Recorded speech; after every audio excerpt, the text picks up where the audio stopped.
Сайн байцгаана уу? Хамтдаа залбирцгаая.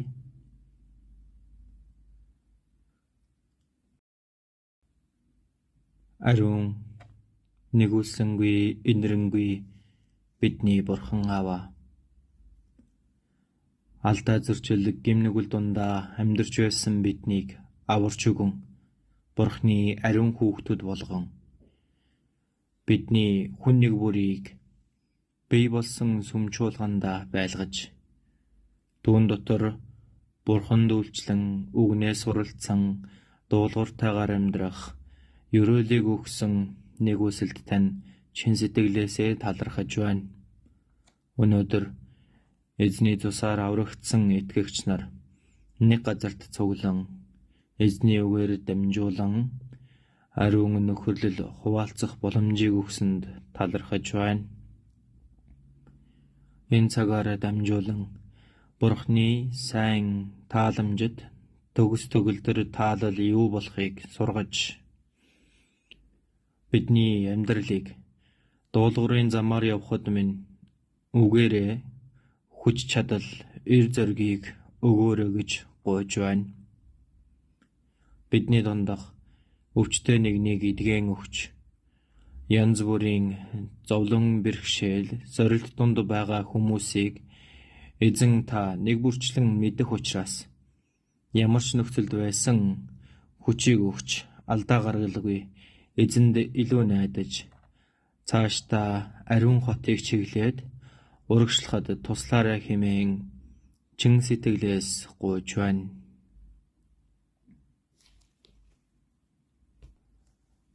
Энэ цагт цугларалтын газарт сайн мэдээний үг тунхаглагдаж байгаа билээ. Энэ удаагийн семинарт оролцсон алдагдсан бүхий сүнснүүдийг өрөвдөн инэрч нэгт сүнс алдагдалгүй бүгд авралын нэгүслийг өмсөхт нь туслаарай. Үгийг дамжуулж буй мөн зөвлөгөө өгч буй пастор нэг бүртээ хамт байж цагт нь тохирсон үгийг өгч мэрэгэн ухааныг өгөөд эр зоригтойгоор сайн мэдээний үгийг тунхаглахт нь туслаарай. Мөн хөдлөмөрлөж зүтгэж байгаа үйлчилж буй хүмүүсийн гартай хамт байна. Сайн дурын сэтгэлээр мөн баяр хөөртэйгээр сайн мэдээнд хүчээ нэгтгэхэд оролцож нэгдэн сайныг гүйцэлдүүлэхэд нь туслаарай. Нэгүүлсэнгүй семинар, аюулгүй семинар болгон өгч дуусах үед магтаал ба алдрыг Бурхан танд өргөөд буцахад туслаарай. Орон даяар эзний нэрээр цугладаг бүхий л газарт хамт байгаарай. Гадаадад хүнд бэрхшээл дунд сайн мэдээ тараагчаар очисон байгаа бүхий л гэр бүлүүдэд тусалж мөн ахан дүүс нартайгаа хамт Бурханд илүү найдан сайн мэдээг хүчтэй тараан тэр дунд хамт байж хэцүү бэрхшээлээ даван гарахт нь туслаарай. Энэ бүхий л цагийг эзэнд даатгаж байна. Бидний сүнсийг аварч өгсөн Есүсийн нэрээр залбирлаа. Амен. Магтан дууны багаас дуулах болно.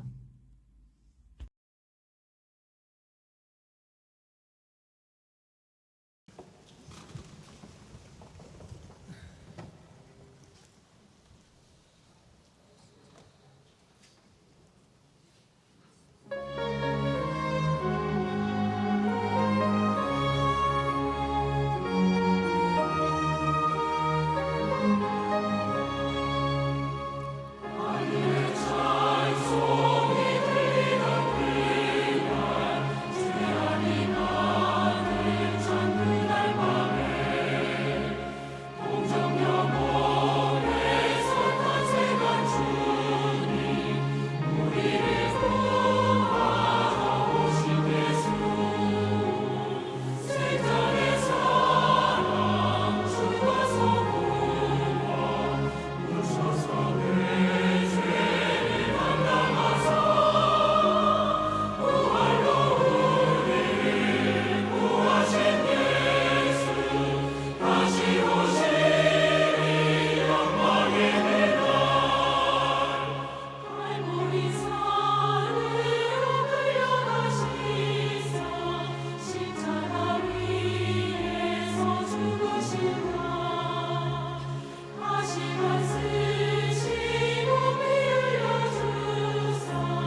За, магтандууны багтаа баярлалаа. Библиэс Исая 22-оос харцгаая. 22-ийн 15 байна. Исая 22-ийн 15 дугаар ишлэл.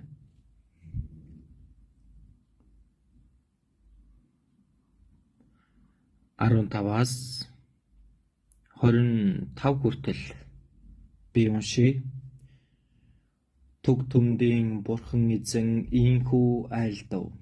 Бос ордны даамал болох Нэрав Шемнаруу очигтун. Чи энд юу хийж байгаа юм бэ?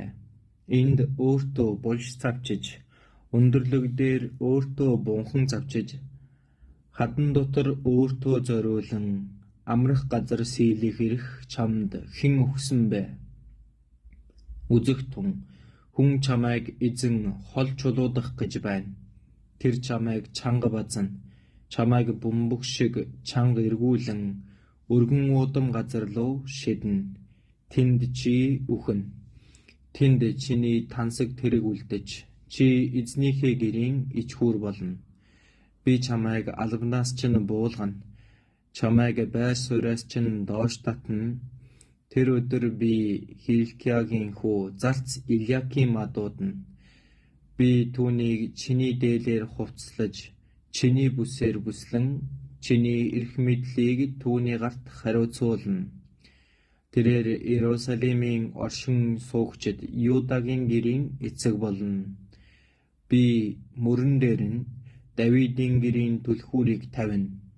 Түүнийг нээхэд хинч үл хаана, түүнийг хаахад хинч эснэ. Би түүнийг хатуу газарт газ шиг шаана. Эцгийнхээ гэрт тэр алдрын сэнти болно гэж хэл.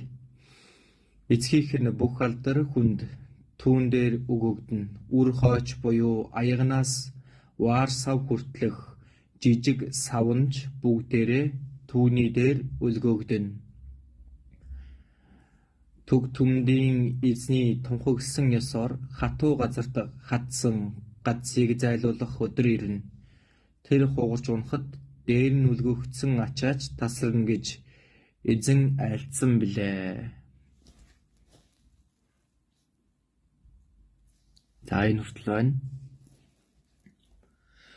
Өнөөдөр Шемна ба Илиакимаас авах Бурхны олон төрлийн нэгүслийн сайн нэрвүүдийн сургамж гэсэн сэдвээр үгээс дамжуулах болно. Миний орж байсан сургаал дундаас хамгийн урт сэдэв байгаа. Энийг бүгдийг нь бичгүү яах вэ гэж бодож байгаад дамжуулах гэж байгаа утга агуулга нь бүгд багтсан сэдэв өгөх гээд урт сэдэв болгосон чинь тогтооход жоохон төвхтэй юм болчихоо да гэж бодогдож байна. Товчлоод Шемна ба Илиакимаас авах нэрвүүдийн сургамж гээд богинохон дотоосон ч болно. Гол ишлэлдэр 2 хүн гарч байгаа нь 15 дугаар ишлэлдэр Шемна гэж хүн гарч байгаа. Хоошоо нь алгасаад 20 дугаар ишлэлдэр харвал Илиаким гарч байгаа. Энэ 2 хүн өмнөд Юдагийн 13 дахь хаан Хизкиягийн үед улсын сан хөмргийг хариуцж байсан өндөр албан тушаалтай хариуцагч нар юм. Энэ 2 хүн өөрт нь өгөгдсөн авьяас чадвар дааж авсан үүргээ тус тус өөр зорилгоор хэрэгэлсэн байна. Шемна бол өөрт өгөгдсөн авьяас чадвар үүргээ өөрийнхөө төлөө хэрэглээд түүнийхээ үр дүнд эзнийхээ гэрт ичхүүр болсон. Эцэст нь албан тушаалаасаа хөөгдөн дорд болсон. Бурхны шүүлтийг авч амьдрал нь нүд халтрам үхлээр төгсдөг. Гэхдээ Илиаким бол яг адилхан авьяас чадвар үүрэг алба авсан ч түүнийг Давид хааны гэрийн алдрын төлөө хэрэглэж тэр ажлаа итгэмжтэйгээр сайн авч явсан. Үүний үр дүнд олон хүмүүст сайн нөлөөллийг үзүүлж өөрөө ч бас алдаршуулгацсан. Аврагдсан бид ч хүн Бурхны гэрт Бурхны юмсыг хариуцж авсан нэрвүүд юм.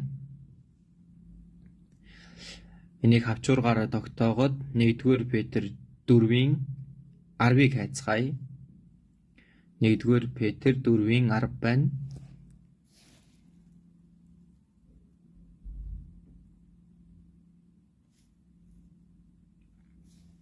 Нэгдүгээр Петр 4-ийн 10.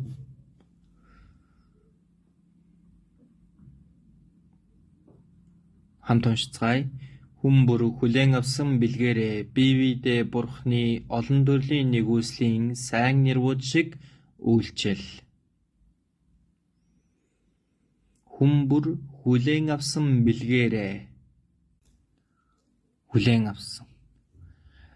Тэнгэрт байгаа нарнаас гэрэл газар руу тусч байдаг. Тэнгэрээс газар руу бороо орж байдаг.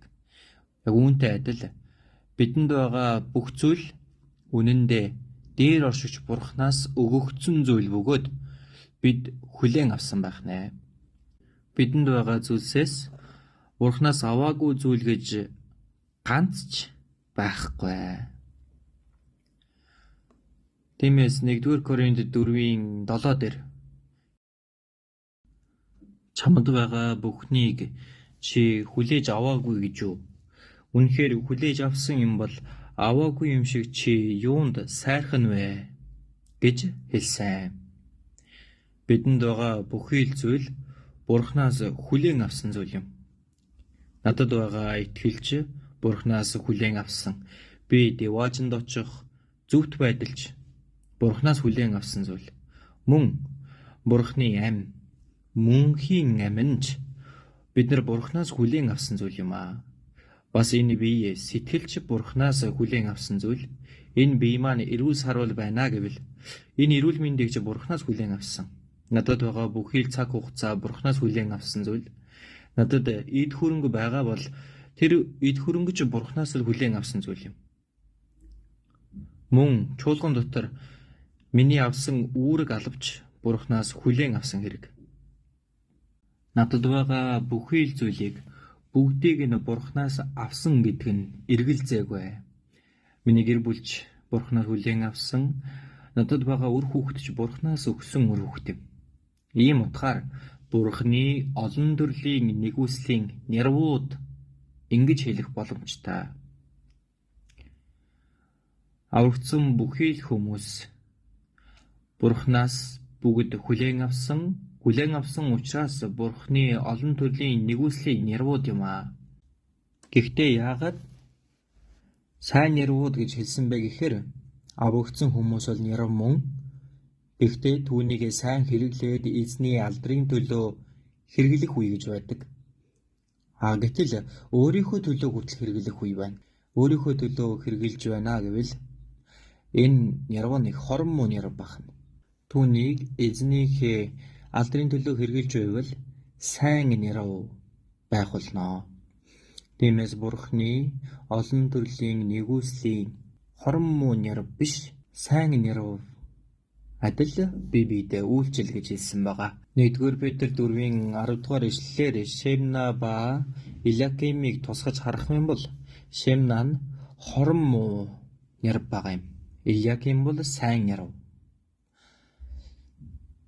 За аврагдсан хүмүүс Илиаким шиг сайн нэрвийн хуваар одоо амьдарч байгаа юу? Аль эсвэл Шемна шиг хорон муу нэрвийн амьдралаар амьдарч байна уу? Ганц өдрөж болтгоо үнийг гүн гүнзгий бодож үзэх хэрэгтэй. Бид нар гарцаагүй Илиаким шиг сайн нэрвийн амьдралаар амьдарч тиймхүү явсаар эзний өмнө очих ёстой. Бурхан биднээс үүнийг хүсэж бас бидэнд ингэж хийх мэрэгэн ухааныг ч хүч чадлыг ч бас чадварыг нь ч үргэлж өгөх болно. Библийн Исая 22 дугаар бүлэг рүүгээ эргээд очицгоё. Энэ Шемна болон Илиакимийн амьдарч байсан цаг үеийг ямар цаг үе байсан бэ гэдгийг бодож үзэх хэрэгтэй. Исая 22-ийн 5 байгаа. 5 байна. Үзэгдлийн хүндид болох үе мэн самуун суурил түүгээний өдөр түг түмдийн бурхан эзэнд бие тул хэрэм нурж хашгираан уулсад нүргэлнэ.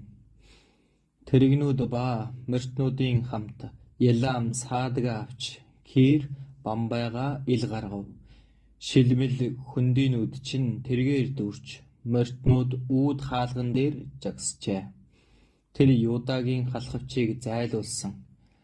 Тэр өдөр чи ойт ордон дахь зэвсгээ харсан.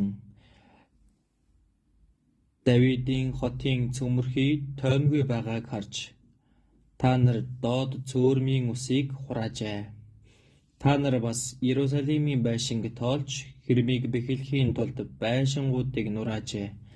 Хуучин цөөрмийн усанд зориулан хоёр хэрмийн хооронд усан сан барьсан ч үүнийг хийсэн нэгнийг та нар үл ажиж үүний төлөвлөсөн нэгнийг ис анхаарчээ.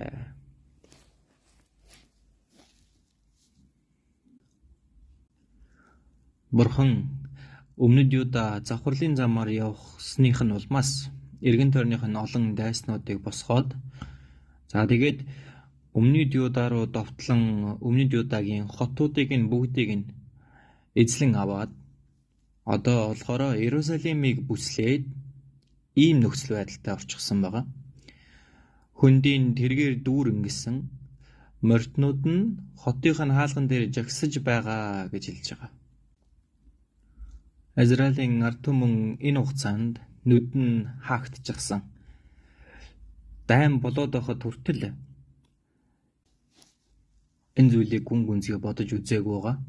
Бурхан энэ хүмүүсийн нүдийг нь дайнаар дамжуулан нээж өгөөд энэ дайны өмнө хүмүүс одоо л нэг өөрсдийгөө их хүнд байдалд байгаа гэдгийг мэдээд энэ үеэс ахуулаад ойд ордон дахь зэвсгээ харсан. Тэгээд тэргээ зэвсгээ бэлдсэн. Тэгээд Давидын хотын ханыг харсан чинь хан нь нурсан цөмөрсөн газрууд олон байсан. Тиймээс бүр гэр байшингаа буулгаад хотын ханыг сэргээн босгох засварын ажилд хийдэг. Дайнд ус их хэрэгтэй байдаг учраас ус авах гэж усан сан хүртэл барьж байгуулсан. Дайнаас урдж өмнөд Юдагийн хүмүүс санд минь дайнд хэрэгтэй олон зүйлийг бэлтэж эхэлсэн байна. Гэтэл хамгийн том асуудал нь тэр бүх зүйлийг хийж удирдах байсан Бурхныг хүндэтгээчгүй, Бурханууд хараачгүй байна. Тиймээс Исая 22-ын 11-ийн дундуур нь ингэж гарч байгаа. Үүнийг хийсэн нэгнийг та нар үл ажиж, өнөрт үүнийг төлөвлөсөн нэгнийг ис анхаарчээ. Дайнд хэрэгтэй маш олон зүйлийг бэлдээд байгаа мөртлөө хамгийн их итгэн найдах ёстой Бурхандаа найдаг байна. Тэгээд бүр энэ дайны аюулд сүүрлийн өмнө Израильчууд ирчихсэн байгаа мөртлөө зугаацсан зингэж байсан гэж 12 дээр тэр өдөр түг түмдийн Бурхан эзэн маань та нүмрэн үсээ гусаж гашуудан уйл гэж дуудсан боловч харин та нар зугаа зингэл баяр хөөр болж үхэр нядалж хонь алж мах идэж дар сууж маргааш үхэх юм чин идэж ууцгаая гисгээсэн. 14-ийг нь хамт уншъя. Тиймээс түг түмдийн эзэн өөрийгөө чихэнд минь илчлээч. Та нарыг үхтэл энэ хилэнц үнэхээр уучлагдахгүй гэж түг түмдийн Бурхан эзэн айлдав.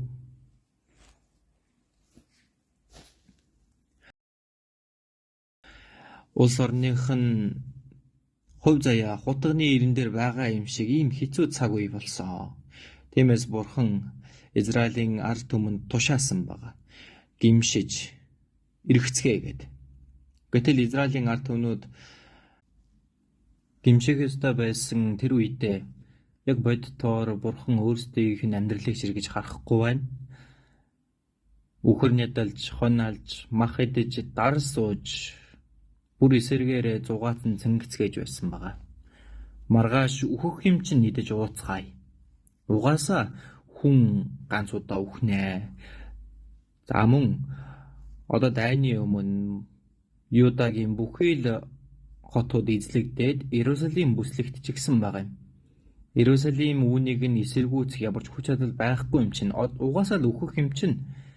Үхэхээс өмнө идэж ууй хөгжилдэй гэсэн байна. Бурхан энэ хүмүүст хэлэхдээ та нарыг үхтэл энэ хилэн зүнхээр уучлагдахгүй. Энэ юу гэсэн үг вэ? Гим нүглээ шийдвэрлээд үхэж ижил там руу явахгүй. Үхтэл уучлагдахгүй гэсэн нь үхсний дараа мөнхийн шийтгэл байгаа гэдгийг анхааруулж байгаа юм. Улс орн нь маш том аюулын өмнө ирчихсэн байна.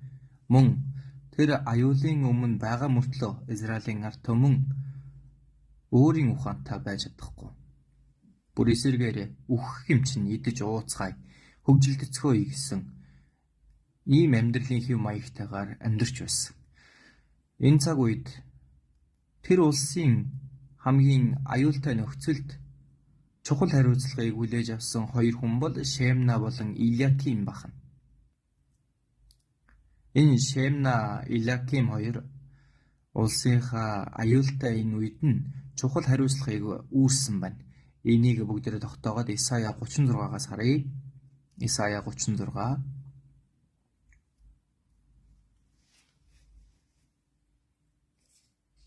1-3 хүртэл байна. Хизкия хааны 14-р онд Ассирийн хаан Сеннахериб Юдагийн бүх бэхлэгдсэн хотыг довтлон ирж эзлэн авав.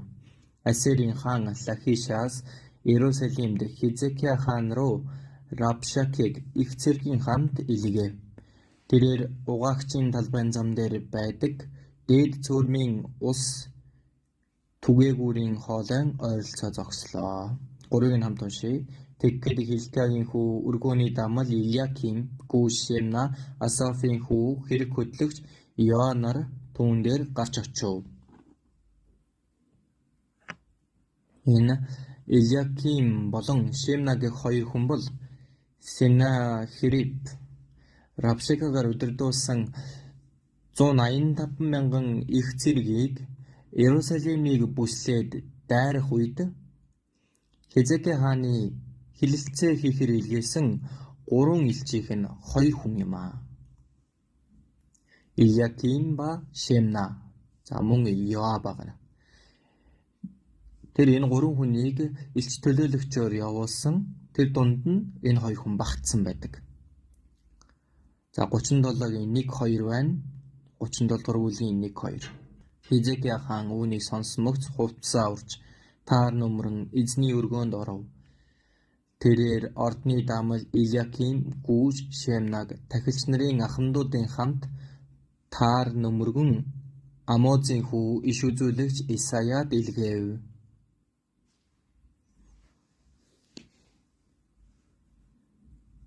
Ассирийн их цэргийг дагуулan ирсэн Рабшаке Израилийг доромжилж, Бурхныг ихээр доромжилдог.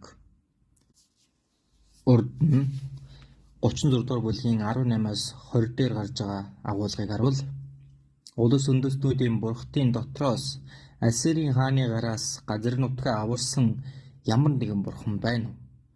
Эдгээр газар нутгийн бурхтад дотроос миний гараас өөрийгөө аварсан ямар бурхан байна вэ?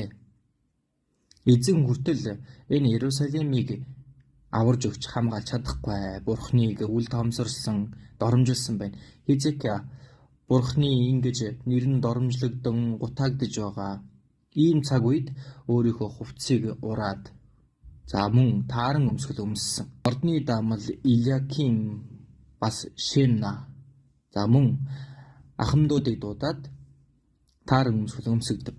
Тэгээд Бурхны тусламжийг дуудахын тулд ордны даамал Илиаким болон Шемнаг ахмадуудын хамт Исая иш үзүүлэгч рүү илгээсэн байна. Энэ Исая иш үзүүлэгч рүү илгээсэн хүмүүсийн дунд ч Шемна болон Илиаким хоёр орсон байгаа юм. Улс нь аюултай байгаа энэ цаг үед улсынхаа их том хариуцлагыг хүлээсэн өндөр албан тушаалтай хоёр хүн байгаа. Тэгвэл бид нар ч гэсэн ялгаагүй байна. Бид нар хожим сүрэх хотод амьдарч байгаа. Бурхан Даниэл 9-р бүлэг дээр харах юм бол 1-7 хоногийн турш олон хүнтэй бат гэрээ байгуулна гэж хэлсэн байна. Одоо ойрхон дорнодод Израиль ба Арабын хооронд олон үеийн самуун замбраагүй байдал байгаа нь үнэн ч гэсэн нэгэн өдөр Израиль ба Арабын хооронд 1-7 хоног 7 жил инх тайвны гэрээ гарыг үсэг зурх болно гэсэн. Түүнээс авахад 7 жилийн зовлон эхлээд энэ 7 жилийн зовлон нь урд өмнө ч байгаагүй, хоошигч байхгүй энэ газар дээр хамгийн аимшигтай зовлонгийн үе байх болно. Энэ зовлон эхлэхээс өмнө 7 жилийн тэр инх тайван эхлэхээс өмнө Есүс дахин ирэх болно. Бид нар эзнийг ирвэл алдрын дунд дахин эмлээд гайхалтай тэр улс руу өргөгдөөд явах болно. Илиаким тамун Шемна улсынхаа аюултай энэ цаг үед маш өндөр хариуцлагыг үүрж байсантай адилхан бид нар ч энэ зовлонгийн яг өмнө Бурхны гэрт Бурхны зүйлсийг хүлээн авсан, дааж авсан нэрвууд юм аа. Бид нар ч гэсэн яг л адилхан байр суурьнд байгаа гэж хэлж болно. Энд Шемна болон Илиакимаар дамжуулан сургамж авах зүйл байгаа. Исая 22 руу эргээд очие. Исая 22.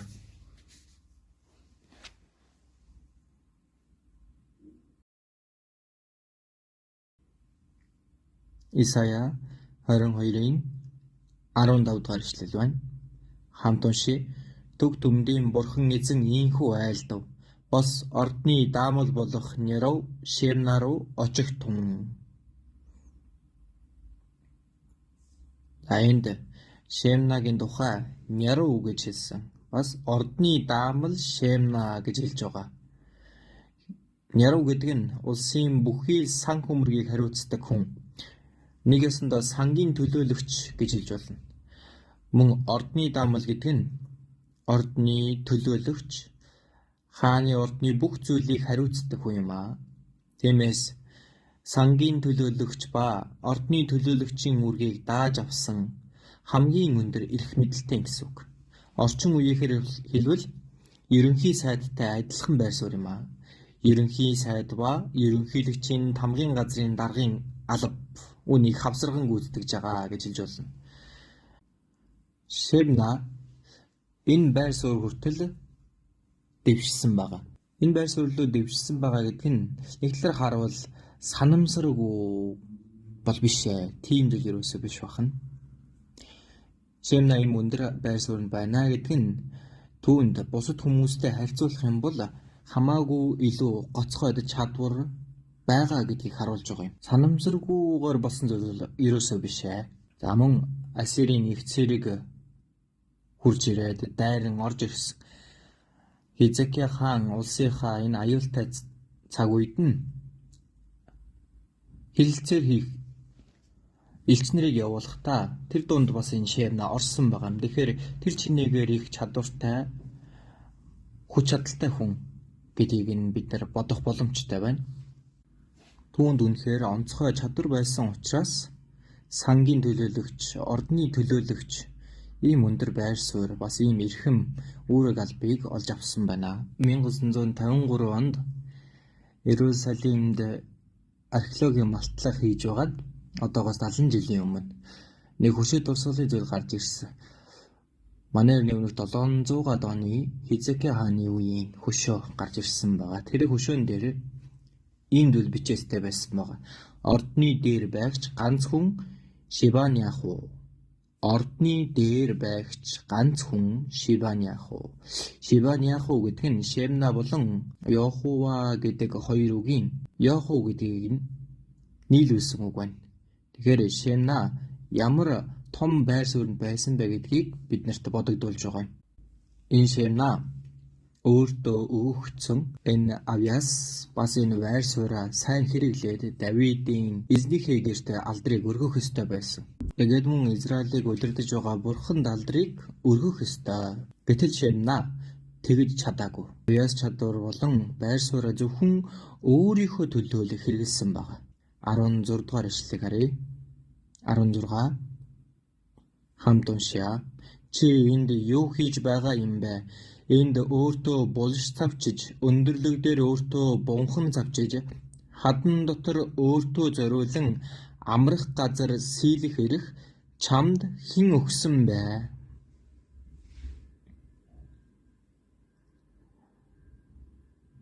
Энд харах юм бол өөртөө булш завчиж, өөртөө бунхан завчиж, өөртөө зориулан амрах газар сийлэх 3 удаа өөртөө гэж давтан хэлж өгсөн байгаа.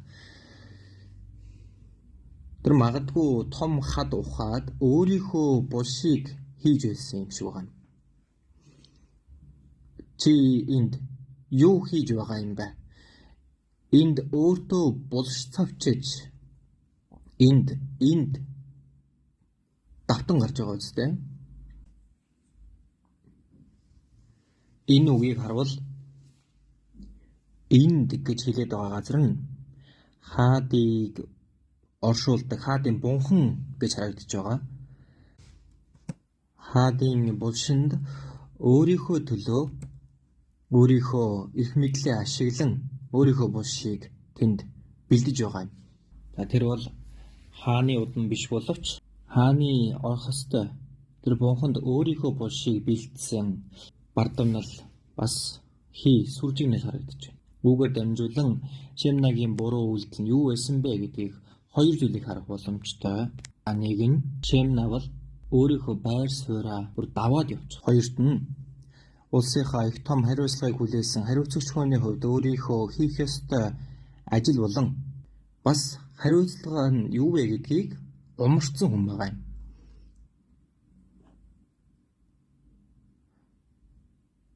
Хаадын бунханд өөрийнхөө булшийг бэлдсэн. Октос тех аргагүй нөхцөл байдал байхад өөрийнхөө байр суурь эрх мэдлээ ашиглаад тийм зүйлийг хийсэн байна. Библийг нийтэд нь харах юм бол өөрийнхөө ямар нэгэн байр суурь эрх мэдлээ хэрэглээд эсвэл өөрийнхөө байр сууриа бүр даваад гарч ирсэн тийм хүмүүс олон гарч байгаа. Түүний дунд хэд хэдэн зүйлийг харвал хамгийн анхны хаан болох Саул хаан. 1-р Самуэль 13 дээр харах юм бол Филистийн цэргүүд Израиль руу давтлан ирдэг. 30 мянган тэрэгт цэрэг, 6 мянган морин цэрэг, далайн иргэн элс мэт маш олон явган цэрэг байсан. Бурхан Самуэлийг дамжуулан Саулд Израильд ямар нэгэн хэцүү бэрхшээл тохиолдох юм бол 7 хоног хүлээгээд Самуэлийг ирэх хүртэл нь ямар нэгэн өөрөө мэдэн ямар нэгэн зүйлийг хийж болохгүй хүлээ гэж тушаасан байсан. Гэтэл олон дайснуудад хүрээд ирсэн мөн цэргүүд нь далайн элс мэт тоолохын аргагүй олон байсан. Тэгээд Израилийн ард түмэн тэр дүрдэрхийг нь хараад айн чичирч ард түмнүүд бутарж явж эхэлсэн байна. Саул хүлээж байгаа 7 өдөр хүртэл хүлээгээд гэхдээ Самуэлийг ирэх хүртэл нь хүлээж чадаагүй. Тэгээд өөрөө шатаал тахил болон эвийн тахилыг өргөдөг. Шатаал тахил болон эвийн тахилыг өргөөд бүрэн дуусныхан дараа Самуэль ирсэн. Саул шатаал тахил болон эвийн тахил өргөснийг нь хараад та мунхаг хэрэг үйлдэв гэж зэмлэн хэлдэг байгаа. Хааны хийх ёстой ажил. За мөн тахилчийн хийх ёстой ажил гэдэг нь бүр тусдаа байгаа шүү дээ. Гэтэл хаан байж тахилчийн ажлыг хийнэ гэдэг нь өөрийнхөө байр суурь түүнийг даван гарлаа гэсэн үг. Гэтэл өөрийнхөө байр сууриа даван гарлаа гэдэг нь өөрөө мунхаг хэрэг байна. Бурхан түүнд дахин боломж өгсөн. Самуэль 1-р Самуэль 15 дээр харах юм бол явж Амелекийг устгах гэж тушаасан. Тиймээс Бурханы үгийг дагаж Амелекийг хятсан ч гэхдээ хааныг нь амьдаар нь бариад ирсэн. Тэгээд мал амьтдаас нь сайн зүйлсийг нь устгалгүйгээр аваад ирдэг. Тэгээд ирэх замдаа 1-р Самуэль 15:12 дээр өөрийнхөө төлөө хөшөө босгосон байна.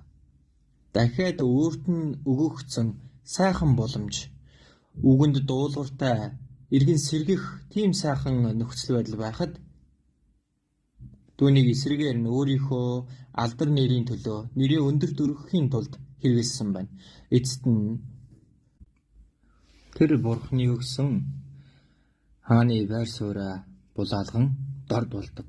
Өөрийнхөө байр суурийг даван гарна гэдэг нь. Энэ бол дорд болох хамгийн дэвт зам юм. За мөн өмнөд Юдагийн 10 дахь хаан Уззия хааны тухай байна.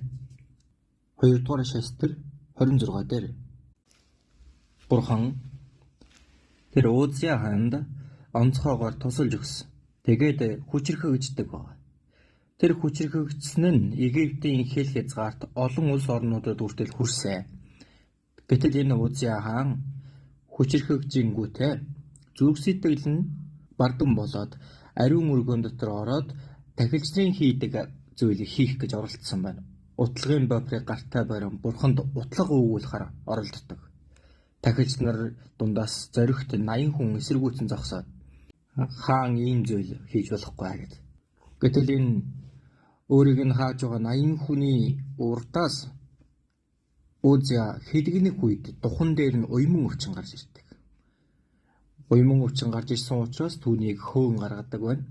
Тэгээд бүр эцэст нь Бурхны өргөнд дахин орох боломжгүй энэ өргөөнөөс таслагдаад тэгээд энэ хаан өөхөх хүртлээр тусдаа өргөөнд ганцаархнаа байдаг.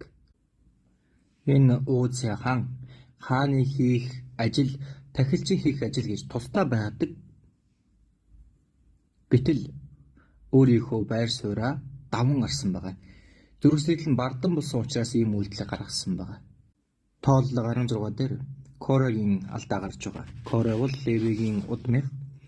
Левигийн удамд Израилийн бүх ард түмнийг төлөөлөн Бурхны ариун өргөөнд үйлчлэх маш онцгой үүрэг даатгагдсан байгаа. Гэтэл энэ Кора өөрийнхөө байр сууриа даван гараад Мосегийн өдөрдөгчийн байр суурь, Аароны тахилчийн байр суурийг эрэл хийсэн. Тэгээд Датан, Абирам бас хотол түмний 250 удирдагчтай нийлээд Мосегийн эсрэг цугладаг. Түүний үр дүнд нь юу болдог вүлээ? Газар нэгдээд Кора болон Коротой хамаатай бүх хүмүүсийг газар залгисан байгаа. Тэгээд нөгөө 250 хүмүүсийг Тэнгэрээс галбуун шатааж алдаг байна. Тэгээд Бурхан үүний дараа Израилийн 12 овгоос анхлагчдынх нь таягнуудыг нь авчиргээд гэрээний авдрын өмнө тавьсан.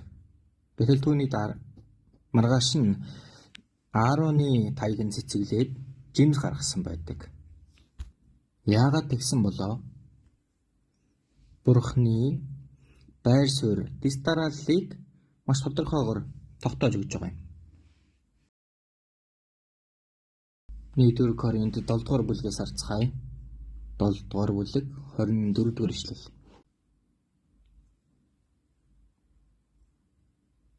Долоогийн 24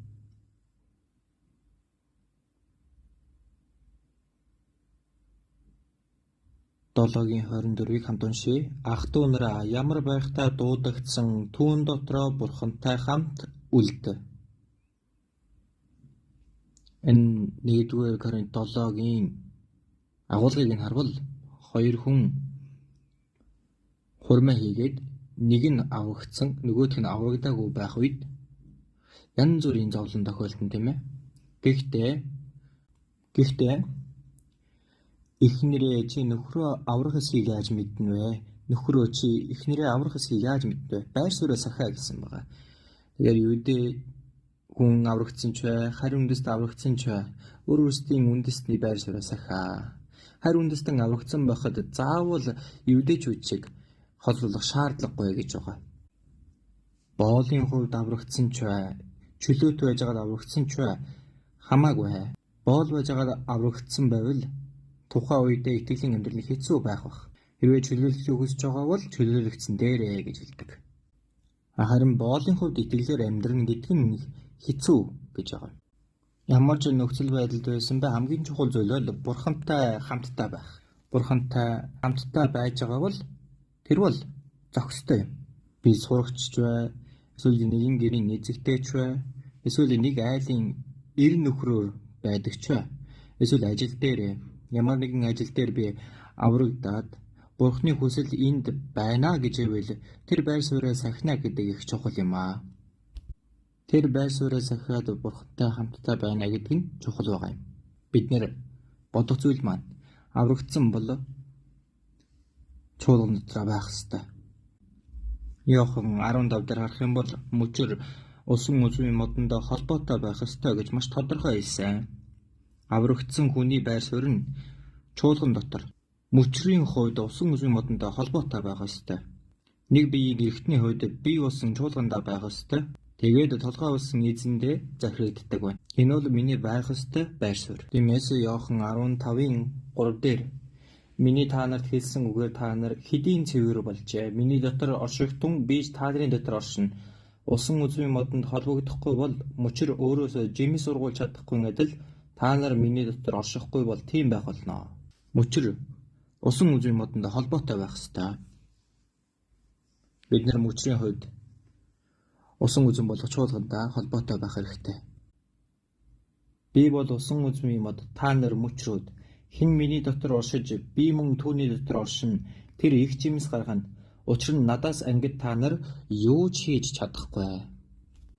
Мөчр ишнээсээ тасарчих юм бол юунд ч хэрэглэгдэхгүй. Аврагдсан хүн Бурхны бие усан чуулганаас холдох юм бол шимдэж авч чадахгүй, хэрэглэгдэж чадахгүй, эзний удирдлагыг авч чадахгүй. Надаас ангид та нар юу ч хийж чадахгүй гэж хэлсэн.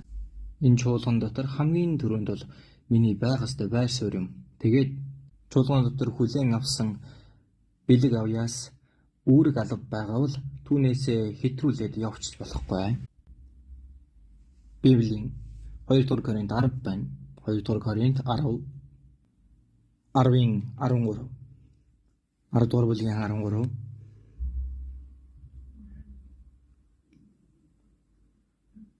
Арвин 13-ыг хамт уншийе. Харин бид хэмжээгүйгээр сайрхахгүй ягаад та нарт хүрхийн тулд Бурхны бидэнд ногдуулсан жишг хэмжээнд л сайрхана.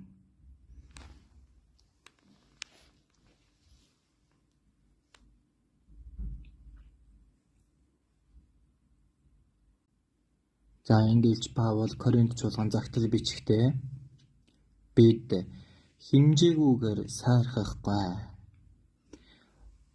Бурхны бидэнд ногдуулсан жишг хэмжээ. Ийм жишг хэмжээ байгаа. Тэр жишг хэмжээнд л сайрхах болно. Бид бүхэн чуулган дотроо хүлээн авсан үүрэг алба, авьяас чадвар гэж хүн болгон тус тустай байгаа. Яг өөрийн гэсэн байр суурь гэж байдаг. Яг л тэр бэлэг авьяас, үүрэг алба үүнийхээ жишг хэмжээнд дотор үйлдэнэ гэдэг нь зохистой. Паул тэгсэн юм чин бид нар яригч зүйл байхгүй үстэй.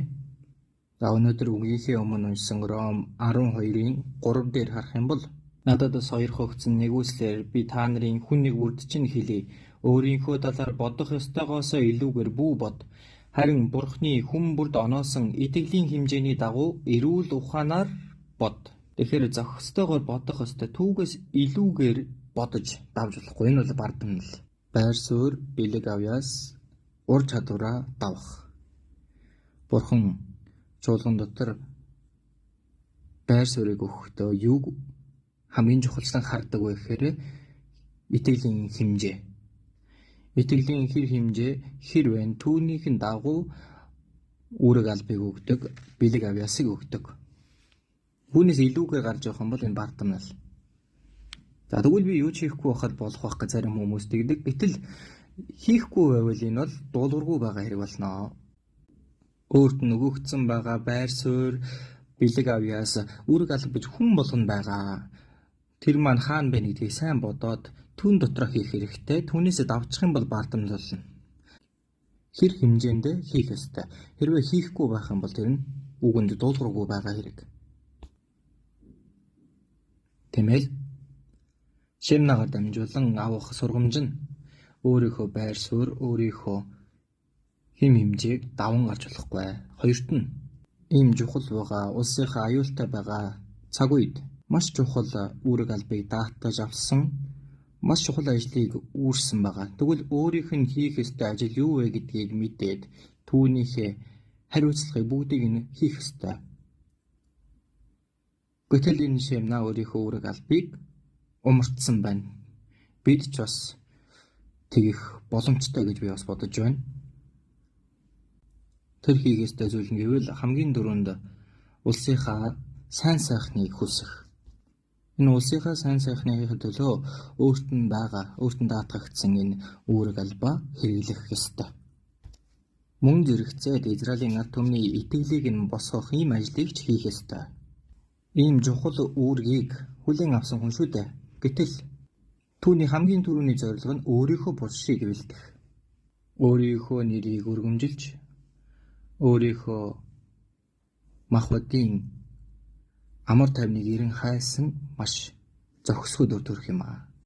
Улс орн нь аюулын өмнө ирчихэд байхад өөрийнхөө эрх мэдлийг ашиглаад өөрийнхөө махбодынхоо сайн амар тайвны төлөө хэрэгэлсэн энэ хорвоо ертөнцийн л нэг хүн төдийхөн байна.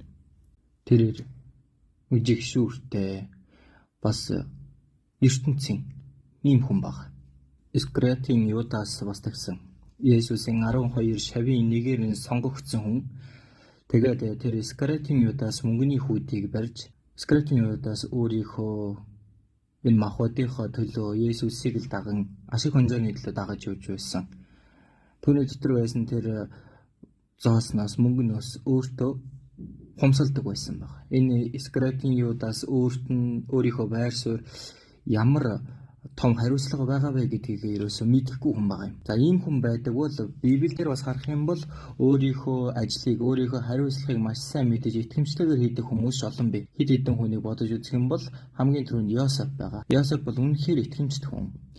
Эцгийнхээ гэрт ах нартайгаа хамт байхдаа Эхлэл 37-гийн 2 дээр харах юм бол бага наснда зарагдаад явах үедээ 17 настай байсан. Тэр бага наснда ах нартайгаа хамтдаа хонь хариулах ажил хийдэг байсан. Тэгээд Египтэд зарагдаж очоод зарцуулдаг. Хэдийгээр Египтэд харь улсад байгаа ч гэсэн дээрээс нь Потифарын гэртж байгаа мөртлөө итгэмжтэй байсан байгаа. Тэгээд Потифар өөрийнхөө гэрийнхээ даамал болгоод гэрийнхээ бүх зүйлийг Йосефд хариуцуулсан байна. Тэгээд хилс хэрэгүүрээд шоронд ортог. Гэтэл энэ шоронд хоригдлыг харгалзагч бүх ажлаа Йосеф даатгасан.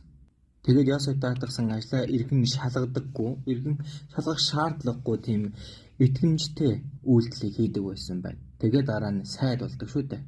Сайд болоод тэр элбэг хангалуун 7 жилийн хугацаанд Египтийн газарт байгаа үр тариа бүгдийг нь хурааж хадгалж аваад 7 жилийн гангачийн үеэр хэрэгэлдэг. Тэгээд 7 жилийн гангачийн үеэр үр тариагаа бүгдийг нь хуваагаад өсөглөн зовлон даван гарсан байна. Йосефийг хараарай. Нас нь бага залууч бай, дунд иргэн насндаач бай, эсвэл өндөр настайч бай. Ямар ч насны харгалзаа байлгүйгээр Йосеф бүргэл итгэмжтэй байсан. Мөн орчин нөхцөл нь байнга солигдож ирсэн байгаа. Олон удаа орчин нөхцөл нь солигдсон ч гэсэн тэр болгонд үргэлжлээд итгэмжтэйгээр байсан. Залууч бай, хөгшинч бай.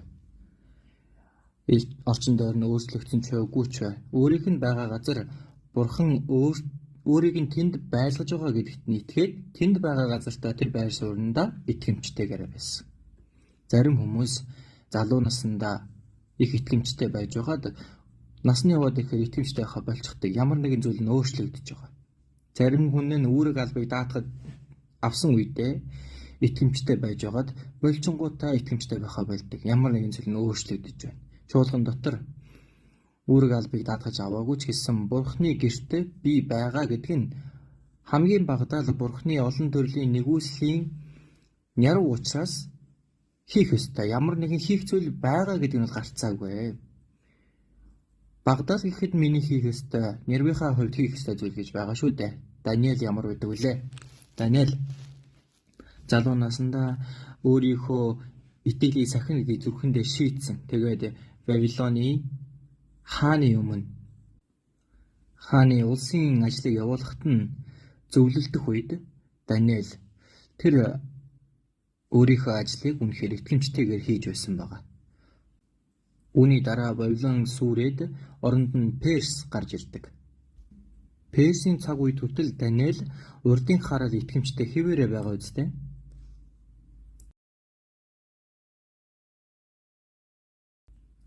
Персийн хаан 3 сайд гаргаад улсаа захируулъя гэсэн. Тэгэхэд Даниэл ер бусын сүнстэй тул сайд аймгийн захирагчдаас тодорч байсан гэж байна. Тиймээс улсын албаны талаар Даниэлээс өөсөө хайрсан боловч ямар ч завхрал, ямар ч буруутгах үндэс олдохооргүй итгэмжит байлаа гэж. Даниэл залууч бай, хөгшинч бай. Мөн Даниэл Вавилоны үед ч бай, Персийн үед ч бай. Огт хамааралгүйгээр Бурхны байлгаж байгаа газар Бурхны төлөвлөгөө тэнд байгаа гэдэгт нь итгээд тэнд итгэмжтэй байсан. Энэ бол зөв итгэмжтэй байдал. Самуэль ямар байсан бэ? Самуэль Израилийн шүүгчдийн үеийн хамгийн сүүлийн шүүгч. Бас тахилчийн гэр төрсөн учраас тахилч байна. Самуэль бол тахилч болон шүүгч их энэ хоёр үүрэг албыг давхар хасч байсан байна. Тиймээс 1-р Самуэль 7-р бүлэг дээр харвал шүүгч болон тахилчийн хуваар олон хотуудаар явж үгийг зааж мөн олон хот болгоныг удирдах байсан. Гэтэл Израилийн ард түмэн хааныг шаардаад анхны хаан Саулыг гаргаж ирсэн. Тэгвэл одоо удирдах ажлаас Самуэль гар татах ёстой болж байгаа. Өөрийнх нь хийх ажил биш болж байна. Шүүгч хаантай бас уулзсан одоо шүүгчдэг байр сууриасаа буугаад гэхдээ Самуэль 1-р Самуэль 12 дээр харах юм бол яг л урдын адил. Эзний өмнө та нарын төлөө залбирахаа болох тийм нүгэл үйлдэх нь надаас хол байг. Яг л урдын адил ард түмний төлөө залбирсан байгаа. Тэгээд заах ажил нь бол тахилчийн хуваар заах ёстой. Хэдийгээр шүүгч гэдэг байр сууриасаа буусан ч залбираад бас дээрэс нь юу хийсэн бэ гэхээр ард түмнийг заахын ажлаа үргэлжлүүлэн хийсээр байсан. Анхны итгэгч нарыг босгосон хүмүүс бол энэ хүн бол Самуэль баг. Тийм учраас энэ Самуэль сургууль гэж нэр өгсөн нь энэ Самуэлийн үед итгэгч нарын сургууль байсан учраас байна. Самуэль хөгшөрсөн ч яг л урдын адил Бурхны өмнө өөрийнхөө хийх ёстой ажлаа хийсээр байсан. Итгэмжтэй. Илч Паул бол ярих шаардлагагүй баг. Үлс 20:24 дээр гэвч би Бурхны нэгүслийн сайн мэдээг гэрчилж эзэн Есүсээс хүлээн авсан үүрэг албаа гүйцээхийн тулд өөрийн амийг юм чинээ бодолгүй явж ирсэн. Энэ бол зүгээр ганцхан мөчөд биш. Өөхөх хүртлээ эзний өмнө хоолоогоо хэрчүүлэн очих хүртлээ огт өөрчлөгдөөгүй. Тэр аврагдангуудаа Дамаскаас ахуулан Бурхны сайн мэдээг тараах ажлаа эхлүүлээд хүмүүс өөрийг нь алах гэтэл ахан дүүснэр түүнийг зүгтаалгаж өгсөн. Тэгээд дараа нь Антиох чуулганы Барнаб Саултай хамт явсан. Тэгээд тэндээс заах ажлаа эхлүүлсэн. Тэгээд сайн мэдээний 1, 2, 3 дугаар аяныг явуулаад сайн мэдээг тараан олон чуулгануудыг босгон байгуулсан байгаа. Өөхөх хүртлээр тэр өөрийнхөө үүрэг албыг гүйцэтгсэн. 2-р Тимот 4:7 дээр би сайн тэмцлээр тэмцсэн, замаа дуусгасан, итгэлээ сахисан. Ингэж хамгийн сүүлд нь тэрээр энэ загталтаа бичиж хэлсэн байгаа. Сайн тэмцэл ганцхан мөчөд биш, байнгад тэмцэлдэж байсан байна. Өөрийнхөө замаа дуусгасан байна. Аврагдах үед ч бай, төгсгөлд нь ч бай, яг л адилхан. Бас итгэлээ сахисан. Тэр итгэмжийн Шемна шиг өөрийн байр сууриа хэтрүүлээд дааж авсан энэ бүх үйл хэрэгээ умартаад ийм ичгүүртэй нэгэн байдаг бол бас итгэмжтэй ийм хүмүүс олон байдаг. Бид нэр тэр итгэмжтэй хүмүүсийн дүр төрхөөс үлгэр дуурайл авах хэрэгтэй. За тэгвэл энэ Шемнагаар дамжуулан дахин нэг авах сургамж нь юу вэ гэвэл Шемна бардан байсан. Энд гарч байгаа Шемнагийн дүр төрхөөр дамжуулан бардан байдлын онцлог нь юу байдаг вэ гэдгийг бид нар сурах боломжтой байна. Исая 22-аас харъя. Исая 22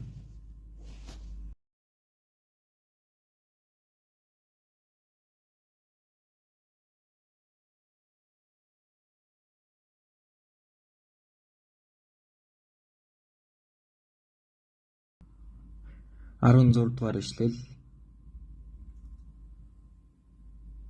За би дахиад уншия. Чи энд юу хийж байгаа юм бэ?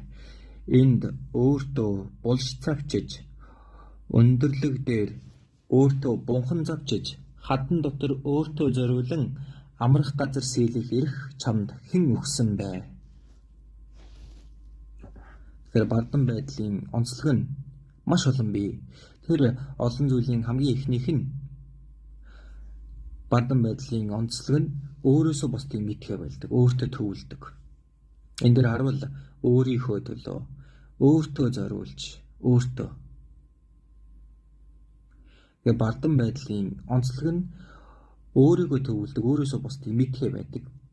Өөрөө л хамгийн сайн.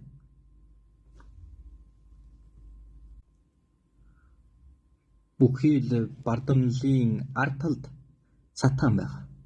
Сатаны онцлог нь өөртөө төвлөсөн. Тиймээс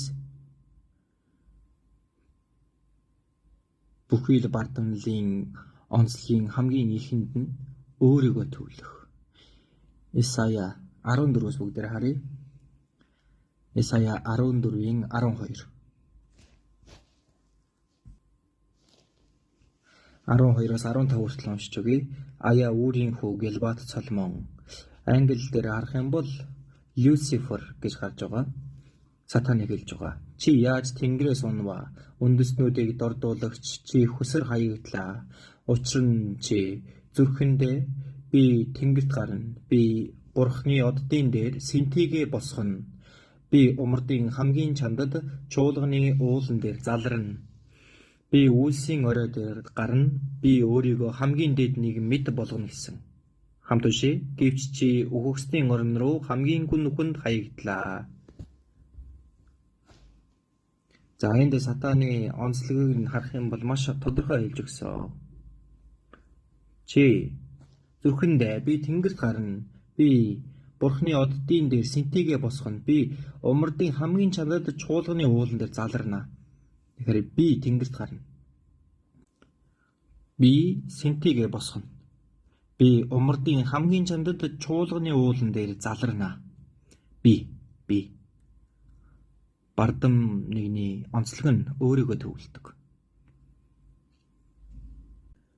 2 дугаар Тимот 3:1-ээс 3 дээр харвал эцсийн өдрүүдэд хэцүү цаг ирнэ гэж хэлээд 19 төрлийн зүйлийг хэлж өгсөн байна. Энэ 19 зүйлийн хамгийн ихнийхийг нь харах юм бол аминч буюу өөрийгөө хайрлах гэж гарч байна. 2 дугаар Тимот 3:1 дээр эцсийн өдрүүдэд хэцүү цаг ирнэ гэдгийг мэдэж ав. Учир нь хүмүүс аминч, мөнгөнд дурлагч. Хоёр дахь нь хамгийн их гардыг нүгэл тийм ээ. Гэтэл эхнийх нь аминч буюу өөрийгөө хайрлах. Мэдээж бурхан бол хамгийн түрүүнд байгаад хүн бас өөрийгөө хайрлах ёстой шүү дээ. Аврагдсан хүмүүс өөрсдийгөө хайрлах ёстой. Гэтэл энэ дээр гарч байгаа аминч өөрийгөө хайрлах гэдэг нь өөр юугч эргэн тойрныхоо бүр юугч өөрөөсөө түлхээд зөвхөн өөрийгөө хамгийн түрүүнд бодоод өөрийгөө төвлөөд байгаа учраас энэ асуудал болж байгаа. Аврагдсан хүн бол өөрийнхөө амьдралын хамгийн ихнийхийг маш тодорхой болгох ёстой. Хамгийн ихнийх нь эргэн сэрэхийн тулд хичээд зүтгэх ёстой. Аврагдсан хүн Бурханаас нэгүслийг авсан хүн учраас Бурхан төвлөх ёстой шүү дээ. Тэгээд Бурханаас олон зүйлийг авсан хүн олныг буцаан хуваах ёстой учраас хөрштөө төвлөж харин өөрөө хамгийн сүүлийнхэд нь байх ёстой. Нэгт Бурхан, хоёрт хөрш, гуравт өөрийгөө. Хамгийн сүүлд өөрийгөө оруулах ёстой. Энэ нь зөв байх нь. Англи нэг үгэн дээр joy гэдэг үг байдаг тийм ээ. J-O-Y. Энэ үгийн утга нь баяр хөөр. Тэлийн joy гэдэг үг маань амжилт, сэтгэл ханамж гэдэг утга ч гэсэн байдаг. Хүн амжилтанд хүрэхээр түүгээрээ сэтгэл хандаг, тэгээд баяр хөөргийг мэдэрдэг. Тэгвэл энэ joy гэдэг үгэнд бас нэг сургамж өгсөн зүйл бий. Хамгийн ихнийх нь Jesus буюу Есүс. Аврагдсан хүн хамгийн түрүүнд гарцаагүй Есүсийг байлгах ёстой. Түүний дараа Дунд нь O буюу others. Бусад буюу хөрш. За хамгийн сүүлд нь Y. You. Өөрөө байх нэ. Тэгэхээр нэгт бурхан, хоёрт хөрш, гуравт нь өөрөө байх ёстой юм аа. За ингэх юм бол энэ дунд баяр хөөр бас амжилт сэтгэл ханамж байдаг бах нэ. Хүмүүс энэ ертөнцийн дээр миний хийж байгаа зүйл сайн бүтэж байна гэдэг энэ амжилтанд хүрж байгаа сэтгэл ханж байгаагүй бидний үнэхээр тэр итгэлийн сүнсний сэтгэл ханамж маань дэс дараалан зөв тогтох ёстой. Хамгийн түрүүнд бурхан, дараа нь хөршөө. Тэгээд өөрийгөө тавих юм бол зүрх сэтгэл маань амар тайван болно. Зүрх сэтгэл амар тайван байхад баяр хөөр болно. Энэ нь амжилт бөгөөд баяр хөөр. Бид нар дэс дараалал зөв тогтоох хэрэгтэй. Зөв дэс дарааллыг тогтоохын тулд би бас хичээл зүтгэх хэрэгтэй. Хүмүүсээ та бүхэн юуг амжилт бас сэтгэл ханамжийг бодож байна вэ? Хаанаас тэр сэтгэл ханамж ирнэ гэж бодож байна? Joy. Өөрийнхөө дэс дарааллыг зөв тогтоох хэрэгтэй. Хамгийн түрүүнд Есүс, хоёрт нь хөрш, гуравт нь өөрөө. Шүүгчдийн 9 дугаар бүлэг дээр харах юм бол Йотам хийсэн модны сургаалт зөвлөл гардаг. Йотам бол Гидеоны хүү. Гидеон бол Медианы их зэрэг болох 135 мянган цэргүүд дайран ирэх үед 300 хүнийг дагуулад агуу ялалтыг авчирсан Израилийн шүүгч. Тэрээр Израильд агуу ялалтыг авчираад Израилийн шүүгчээр аврагчаар өөрийнхөө үүрэг албыг сайн гүйцэтгэсэн. Гэтэл ард түмэн Гидеон дээр хурж ирээд та бидний хаан болооч. Гидеон түүнийг нь татгалздаг үгүй ээ гэд. Бурхан та нарыг захирах болно. Бурхан захирна гэж байхад түүгээр сэтгэл ханах хэрэгтэй байтал яагаад би хаан болно гэж Гидеон зүрхэндээ шийдээд өөрөө хаан болоогүй. Энэ Гидеоны алдаа нь юу вэ гэвэл олон их нартай байсан байгаа. Тэгээд 70 хүүтэй болдог. Гэхдээ энэ 70 хүүхдүүд дунд нь Шихемийн эмэгтэйгээ дамжуулан төрсэн Абимелех гэх хүн байсан. Энэ хүн өөрөө хаан болно гэд Шихемийн хүмүүс төр очиод Гидеоны хүүхдүүд болох өөрийнхөө төрсэн ах дүү нарыг бүгдийг нь хороосон баг. Маш том аллахыг үйлдсэн. Гэтэл энэ дундаас Йотам гэдэг дүү нь арай хин мултраад тэгээд Бурхны хэлж өгсөн модны сургаалт зөвлөлийг хэлдэг байна. Энд дарах юм бол нэгэн өдөр модод Чидүн модон дээр хурж ирээд бидний хаан болооч гэсэн. Гэтэл Чидүн мод эдэнд Бурхад ба хүмүүсийг хүндлэхийн тулд хэрэгэлдэг өөрийн досыг би орхин моддын дээгүүр найган ганхах хэрэггүй гэж татгалцсан байна. За тэгээд усан үзмийн модон дээр очиод бидний хаан болооч гэсэн. Харин усан үзмийн мод эдэнд Бурхад ба хүмүүсийг баярлуулах шинэ усан үзмийн дарсаа би орхин моддын дээгүүр найган ганхах хэрэггүй гэд бас татгалцдаг байна. Ингээд Чидүн мод усан үзмийн модны дүр төрхийг харуул дэс дарааллыг зөв харж байгаа. Эхлээд бурхан, дараа нь хүн. Бурхан ба хүнийг баярлуулах. Тэгээд өөрөө бол хамгийн сүүлд нь гарч байгаа. Гэтэл Абимелех бол үлдсэн бүх Гидеоны хүүхдүүдийг алсан байгаа. Энэ Абимелех бол өөрөө тэр Махирс буюу өргөст мод. Тэгээ модод Махирс дээр очиод бидний хаан болооч гэсэн. Гэтэл Махирс хариуд нь хэрв та нар үнэхээр намайг хаанаа болгон тосолж байгаа бол ирж миний сүйдэрт хороод гэсэн байна. Хэрвээ хорохдохгүй байх юм бол Махирсаас гал гарч Ливаны хушин шатаана. Тэгэхээр өөрийгөө ямар хэр зэргийн бэ гэдгийг мэдэхгүй байна. Махирсаас гал гараад Ливаны хушин шатаана гин. Тэгээд хаан болох гээд Израилийг удирдах гэж нэг оролцсон. Тэгээд энэ Шихемийн хүмүүсээр дамжуулан Израилийн нутгийг эзэлж эхэлдэг шүү дээ. Тэгээд эзэлж явсаар хамгийн сүүлийн тэр хотыг хэрвээ эзлээд авчих юм бол үнэхээр хаан нь болох байсан. Гэтэл хамгийн сүүлийн хотыг эзлэхийн тулд довтолсон байна. Гэтэл нэгэн эмэгтэй термийн булчулаг аваа шидтэл гавлыг нь зохиод Абимелех үхдэг байна. Энэ харах юм бол өөртөө төвөөсөн хүн эцэст нь Бурхны ишүүлтийг авдаг юм аа. Тэнд л жинхэнэ сэтгэл ханамж амжилт байгаа юм шиг боловч огтоос тийм зүйл байдаггүй. Жинхэнэ баяр хөөр энд байдаггүй гэдгийг зааж өгч байгаа. Матай 6-гийн 33 дээр харин эхлээд Бурхны хаанчлал ба зөвхт байдлыг хайхтун тэгвэл энэ бүхнийг та нарт нэмж өгөх болно. Эхлээд Бурхны хаанчлал зөвхт байдлыг нь хай. Хамгийн түрүүнд Бурхан, тэгээд дараа нь хөршөө, тэгээд хамгийн сүүлд нь өөрийгөө тавьдаг. Түүхэн харах юм бол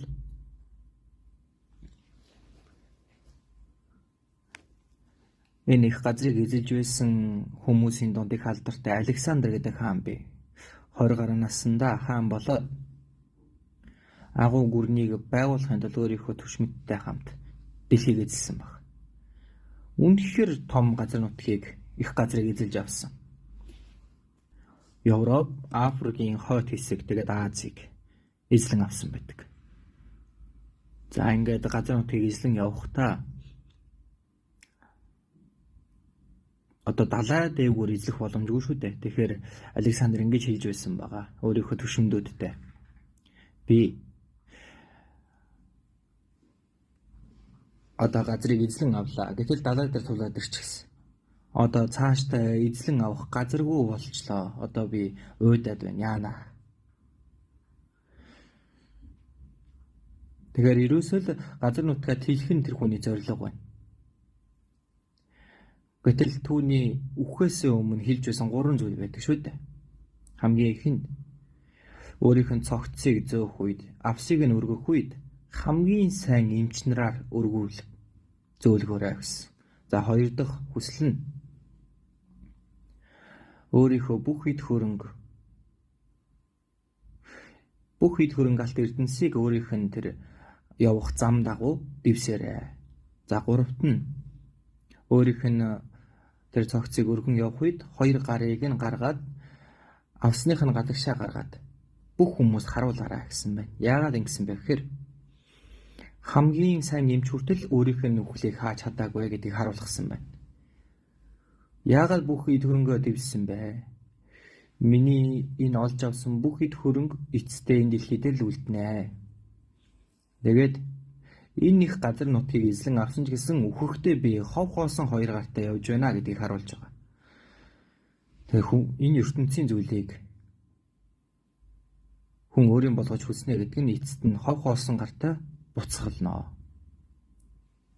Тэгээд энэ Александр үгсний дараа энэ Александр хандан нэг философч хүн хэлсэн байна. Өчигдөр түүнд бүх газар дэлхий багдаж байсан ч одоо түүнд 2хан алхам газар л хангалттай хүрхнэ. Өчигдөр тэрээр газар дээр шороон дээр гიშгээд явж байсан бол өнөөдөр шороо түүнийг хучиж байна. Тийм биз дээ. Бүх дэлхийн ертөнц түүнд багдаг юм шиг санагдсан. Гэтэл өөхөх үед 2хан алхам газар.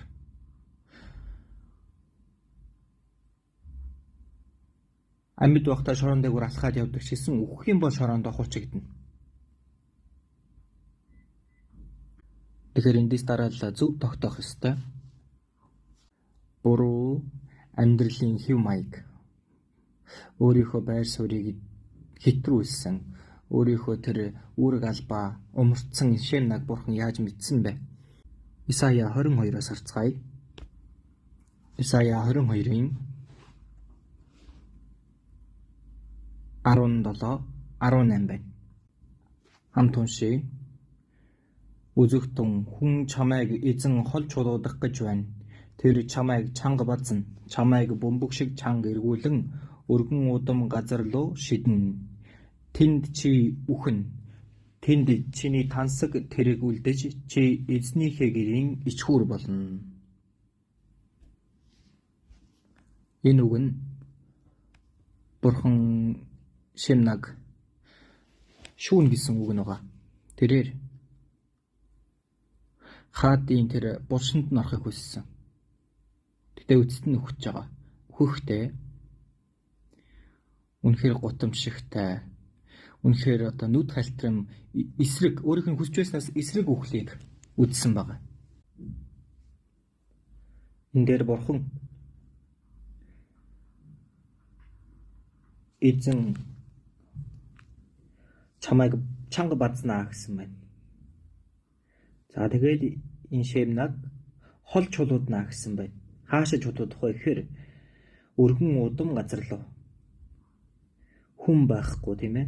Өргөн удам тэр газар руу. Энд чин алдар суунд хүрэх биш. Бүр тэр дорд болно гэсэн үг. Ичхүр болно гэсэн үг. Чи тэнд өөхөх болно. Чиний тансаг тэрэг үлднэ. Тэгээ бурхан шүүж байгаа юм. Бурхан зөвхөн өөрийгөө бодож байгаа, өөрийгөө өргөмжлөхийг хүсэж байгаа бүхий л бардам хүмүүсийг дорд болгодог. Тэгэхдээ бүр нэг бүрчлэн дорд болгоно. Би чөлөөлөгдөх баха. Огтоос тэгдэггүй. Исая 14:15 дээр Исая 14:15-ыг түрүүн бид нэр уншсан. Сатаны тухай гарсан байгаа. Тэрээр би үйлсийн орой дээр гарнаа. Би өөрийгөө хамгийн дээд нэгэн мэт болгоно гэсэн. Гэтэл үхэгсдийн орон руу хамгийн гүн нүхэнд хаягадлаа гэж байгаа. Бүр эсрэгээр. Зарим хүмүүс тамд очих юм бол бузар сүнс одоо толгойлогч нь болно гэж ярьдаг. Гэхдээ үгүй. Тэр тамийн хамгийн гүн ёроолд хамгийн аимшигтай зовлон гэдлэх болно. Энэ ертөнцийн хуурам мэхлэгч тэр бузар сүнсийг бурхан тамд очиод хаанчлах тийм байр суурьнд тавихгүй. 1-р Самуэль 2:10 дээр түүнтэй тесрэлдэгчид нам дарагдана. Тэгээд тэднийг эзэн Тэнгэрээс бас нэргэнэ. Эзнийг тэрсэлсэн хүн гიშгэгдэх болно. Тэнгэрээс нэргэнэ гэсэн байна. Египтийн хаан эцсээ хүртэл бурхныг эсэргүүцсэн. Бурхантай нэг нэгийгээ үзье гэсэн ба. Тэгээд эцэст нь улаан тэнгист живж өгсөн. Энэ чинь төгсгөл биш үү те. Мөнхийн шийтгэл донд орсон байгаа. Соломоныг алдар суутай байх үед алтан бамбаа хийдэг. Том алтан бамбаа 200, жижиг алтан бамбаа 300. Тэгээд түүнийгээ хааны өргөөнд дэлгэн тавьдаг. Гэтэл Соломон хамгийн сүүлдээ бурхнаас холдоод хиймэрчтэн шүтээд тэгээд Соломоны үр хүүхдүүдийн үед бурхан тэр алтан бамбаануудын харь улсууд руу алтгад хүргэсэн байна. Тэгээд аргагүй ирэхэнд Рехобам алтан бамбааны оронд хүрэл бамбаа хийдэг шүү дээ. Мэдээж хүрэл алт хоёр өнгө нь адилхан харагдах баг. Гэхдээ үн цэн нь өөр. Зефания 1:18 дээр энэ түүхийн төгсгөлд бурхан энэ газрыг шүүхтэй. Эзний хилэнгийн өдөр алт мөнгөн тэднийг чөлөөлж чадахгүй. Түүний хардалтын галд бүх дэлхий залгиулна. Дэлхийн бүх оршин суугчид дээр үнэхээр сүрдмээр төсөөлийг тэр хийн. Йов 40:10-14 дээр харах юм бол бурхан бардам нэгнийг гიშгчилж дорой болгоно. Тэгээд харанхуй газар аваачна гэсэн. Тэр бол там. Мөнхөд байх тамыг хэлж байгаа. Бардам Шемна өөрийн байр суурь үүрэг албаасаа халин гарсан Шемна. Өөрийнхөө дорой гэдгийг мэдэхгүй умарцсан Шемна. Бурхан энэ Шемнаг шүүж мөн түүний үүрэг албыг нь булаан аваад дорд болгосон байна. 19 дээр байна. 19 байна. Маши хамтдаа уншицгаая. Би чамайг албанаас ч буулгана. Чамайг байр сууриас ч доош татна. Би чамайг албанаас ч буулгана. Чамайг байр сууриас ч доош татна гэсэн. Яагаад гэхээр эзнийхээ гэрт ичхүр болсон учраас тэгж байгаагах нь эзний гэр гэдэг нь Давидын гэрийг хэлж байгаа. Давидын гэр гэдэг чинь тэр гэрээр тэр удмаар дамжуулан аврагч ирэх гэсэн зөвнөл байгаа шүү дээ. Энэ Давидын гэр бол Бурхны төлөвлөгөөнд орсон үнэхээр онцгой гэр бүл юм. Тэгээд Бурхан хэлэхдээ би чамайг байр суурьнаас чинь доош татнаа гэсэн. За түрүүхэн бид нар Исая 36-37 дугаар бүлгээс харсан Ассирих дайран орж ирэх үед аль хэдийн энэ Даамл гэдэг байр суурьнд Илиаким байж байгаа юм. Бурхан ордны Даамл гэх байр суурийг нь түүнээс аваад Илиакимд өгсөн байна. Харин Шемнаг гүү шулгаж буулгасан байгаа. Өгөгдсөн байгаа үүрэг алба. Энэ алдар суугаад үнэхээр чухал зүйл. Үүнийг Мартад амьдардаг хүмүүс олон бий.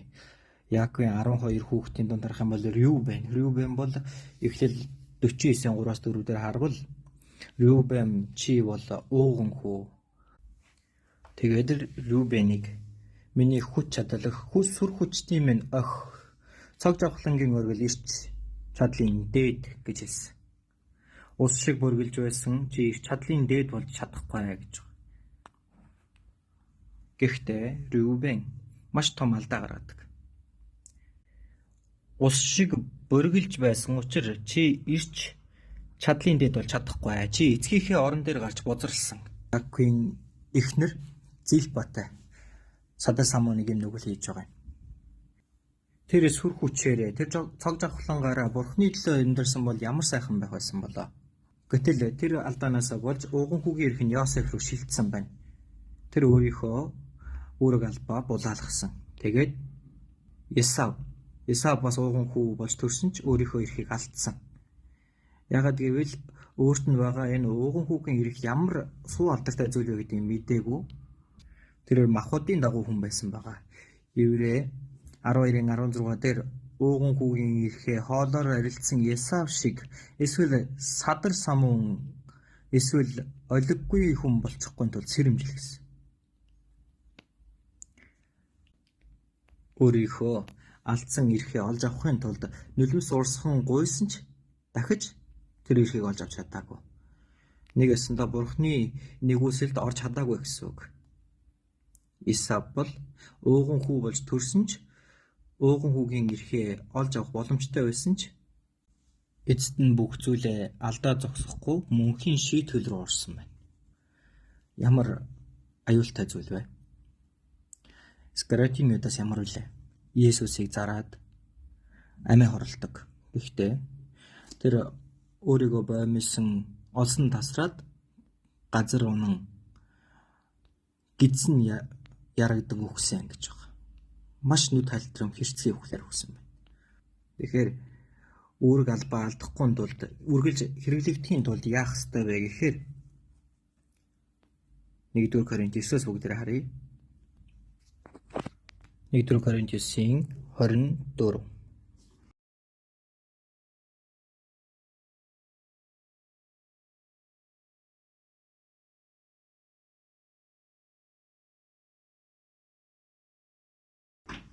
хүртэл уншиж өгье. Уралдааны замд гүйгчд бүгд гүйдэгч нэг л шагнал хүртхийг та нар мэдэхгүй гэж үү? Та нар ялахын тулд гүйцгээ. Тэнцээнд өрсөлдөгч бүр бүх талаар биеэ захирах чадварт өөрийгөө дасгалжуулдаг. Тэд муудах титэм хүртхийн төлөө болох харин бид үл муудах титмийн төлөө юм. Тиймээс би зориггүй мэт гүйдэггүй, хий агаар цохих мэт нударгалдаггүй. Харин ч бусдад тунхагласан атлаа өөрөө тэнцээгүй байх вэ гэсэндээ биеэ залхааж боолчилдог.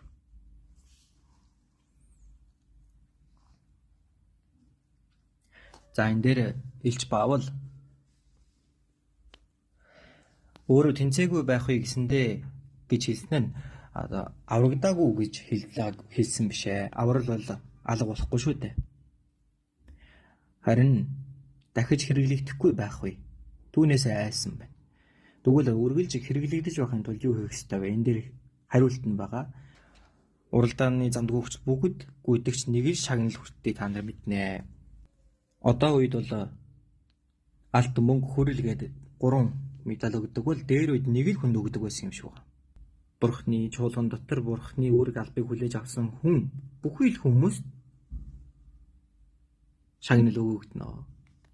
Хэнийг ч үлдээхгүй. Аврагдсан хүмүүсээс ганцхан хүнд нөх юм биш, бүх хүнд нөгөн. Тэгвэл энэ шагналыг авахын тулд үргэлж хэрэглэхийн тулд хэд хэдэн зүйлийг бодох хэрэгтэй. Бүх талаар биеэ захирах. Өөрийгөө дасгалжуулах гэсэн байна. Хичээнгүйлэнтэнд гүйж байгаа энэ хүн бол бүх талаар өөрийгөө дасгалжуулж бэлдэх ёстой. Түүний дараа нь өөрийнх нь зорилго нь бүр тодорхой байх ёстой. Тиймээс би зориггүй мэд гүйдэггүй, хий агаар цохих мэд нударгалдаггүй. Тэгэхээр зорилго нь тодорхой биш бол хаашааж мэддэхгүй яваад байна. Харин зорилго нь тодорхой, барийн тодорхой байх юм бол бидний амьдралын зорилго яг хаана юу вэ гэдгийг тодорхой байх юм бол тийшээгээ хараад магадгүй гүөх замдаа хажуу тийшээ гарсан ч гэсэн тэр дорхноо буцаад иргэнэ. Гэтэл зорилгогүй хүн явсаар байгаад буруу тийшээ явах юм бол тэгээд л чигээр явна. Түүний дараа өөрийгөө залхаан боолчилдог гэсэн. Тэгэхээр өөрийгөө боолчил залхааж явах хэвээр юунд вэ гэвэл Бурхны хүсэлд бүх зүйл дасгалжуулж, бэлдэж, тэгээд амьдралынхаа зорилгыг тодорхой болгоод өөрийгөө тэр хүсэл зорилгоо доош нь буулгаад өөрийгөө боолчлоод Бурхны хүсэлд нийцүүлэх ёстой. Миний амьдралын эзэн бол эзэн. Харин би бол эзний боолно. Өөрийгөө дорд болгох ёстой. Исая 22 дугаар эргээд очие.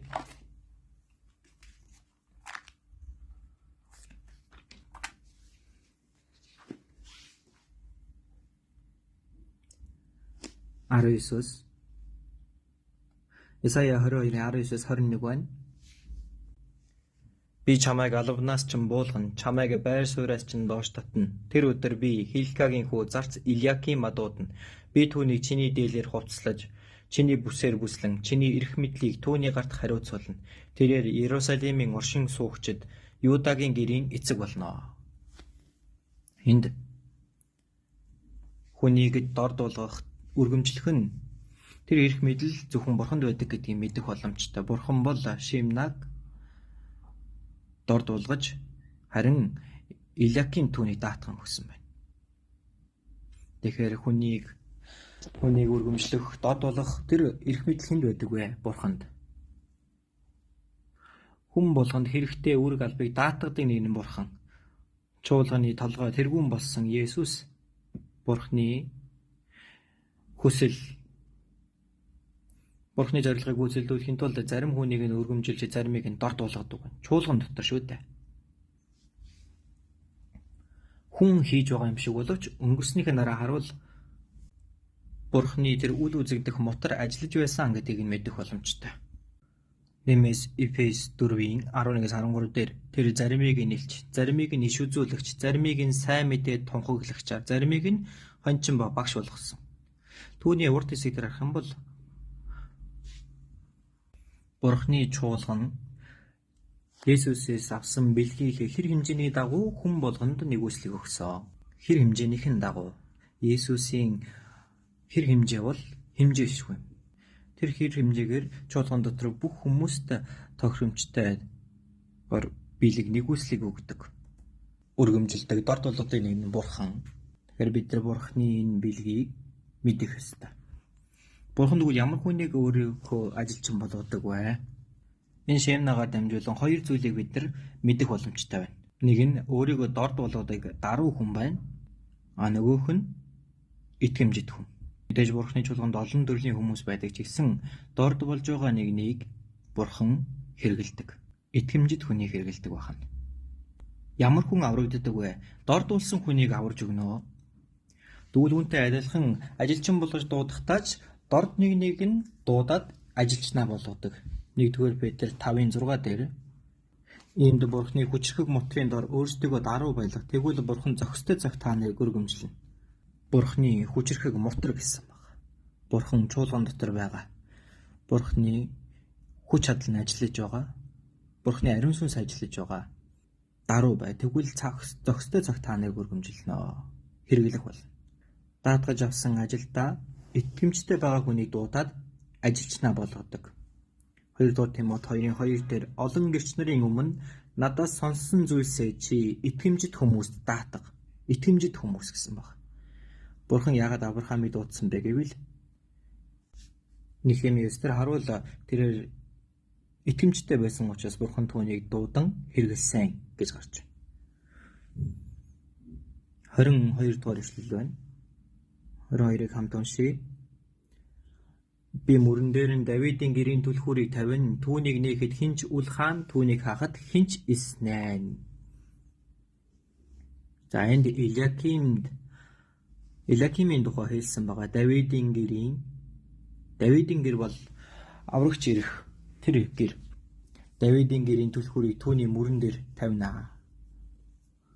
Тэгэхээр түүнд эрх мэдлийг өгнө гэсэн үг. Тэрээр нээхэд хинчүүл хаана Элиаким нээх юм бол хинч хааж чадахгүй.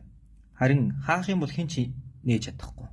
Тэгэхээр үнэхээр харьцангуй тэр хүч чадлыг олж авсан байгаа. Бурхны хэлж байгаа. Бид нэр эндээс бодох зүйл маань энэ Элиаким Есүсийн дүрм.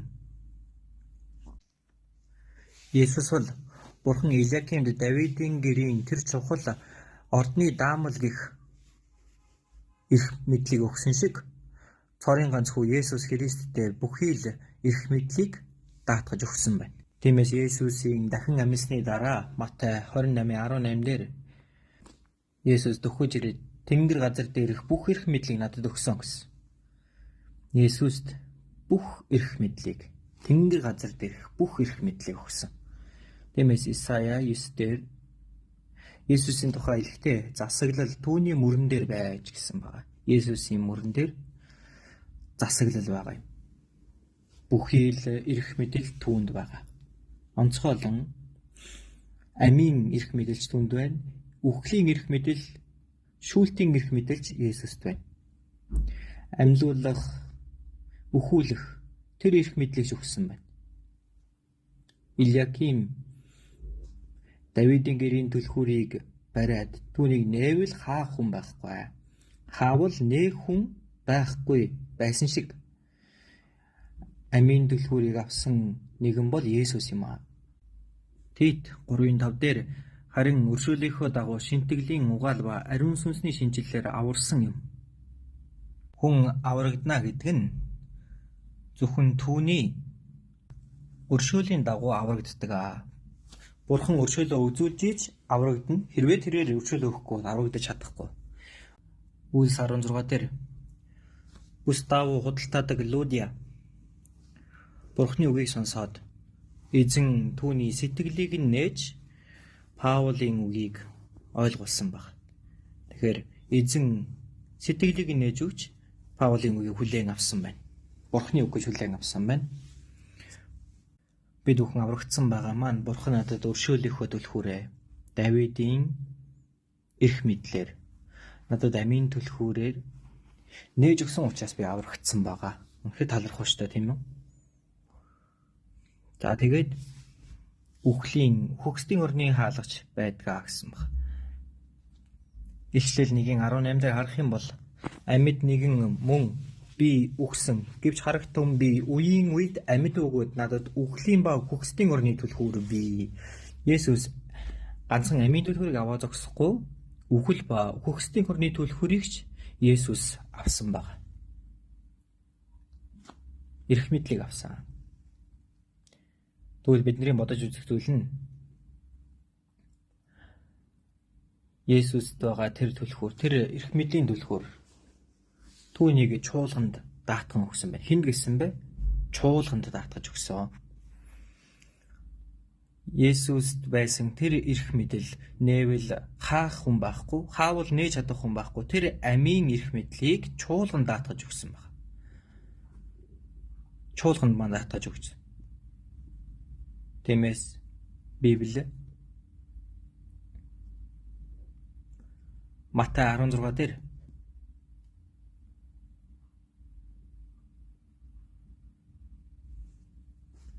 18 байгаа. Би мөн чамд хэлье чи Петр энэ хадан дээр би чуулгадаа босгох бөгөөд түүний үхэгсдийн орны хаалга дийлэхгүй. Би чамд Тэнгэрийн хаанчлалын түлхүүрийг өгнө. Чи газар дээр юуг холбон тэр нь тэнгэр толбогдно. Газар дээр юуг тайлна тэр нь тэнгэр тайлагдах болно гэв. Чуулган даатгсан байгаа юм. Тэнгэрийн хаанчлалын түлхүүрийг та нарт өгнө гэсэн зөвхөн шавнартай хэлсэн үү? Зөвхөн элчнэл хүлээн авсан уу? Аврагдсан Бурхны бий болсон чуулган хүлээн авсан. Тэнгэрийн хаанчлалын түлхүүрийг авсан.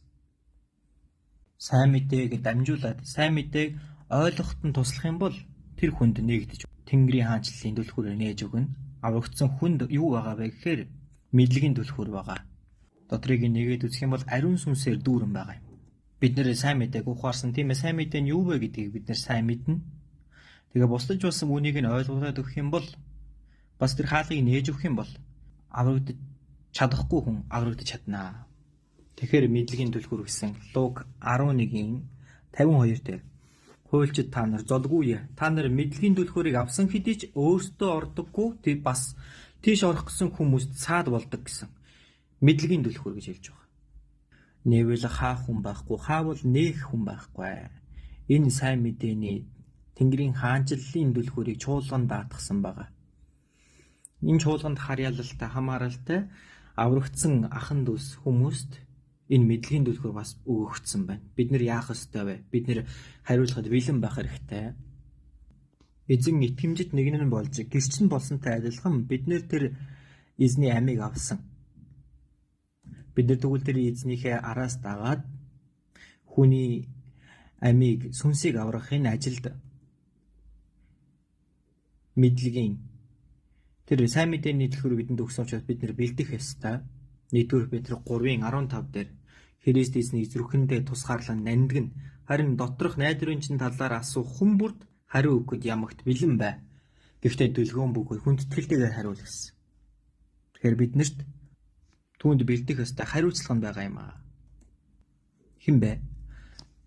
Бүгдээрээ юм аа. Бүгд. Чуулган даатгсан, аврагдсан ахан дүүс бидний хүн нэг урд даатгсан байгаа. Бас олон тохиолдолд бид нар номлогч нарт дээр пастор дээр оролцох гуйдаг шүү дээ. Гэхдээ өвхлийн өмнө номлогч нь ирэх боломжгүй. Ийм үед цор ганцхан хүн л сайн мэдээд харах боломжтой. Аврагдсан хүн ганцхан бий байлаа. Ийм үед би хэлэн шүү дээ. Өөр хэн хэлэх вэ? Хүнд даатгах цаг байхгүй. Тэгэхээр бэлэн байх ёстой. Бүхий л хүмүүс шаардлага гарвал хийж чаднаа. Гэхдээ энгийн үед бол мэдээж бэлтгэгдсэн хүмүүс хийх нь сайн тийм ээ. За тиймээс энд 22 дээр Давидын гэрийн дэлгүүрийг тавина. Түүнийг нээхэд хинч улхаан, түүнийг хаахад хинч иснэнэ гэсэн. Энэ Илиаким бол Есүсийн дүр юм. Бас Есүсийн ариун сүнсийг авсан итгэгч нарын дүр. Чуулган даатгсан, аврагдсан бид бүхэн даатгсан байна.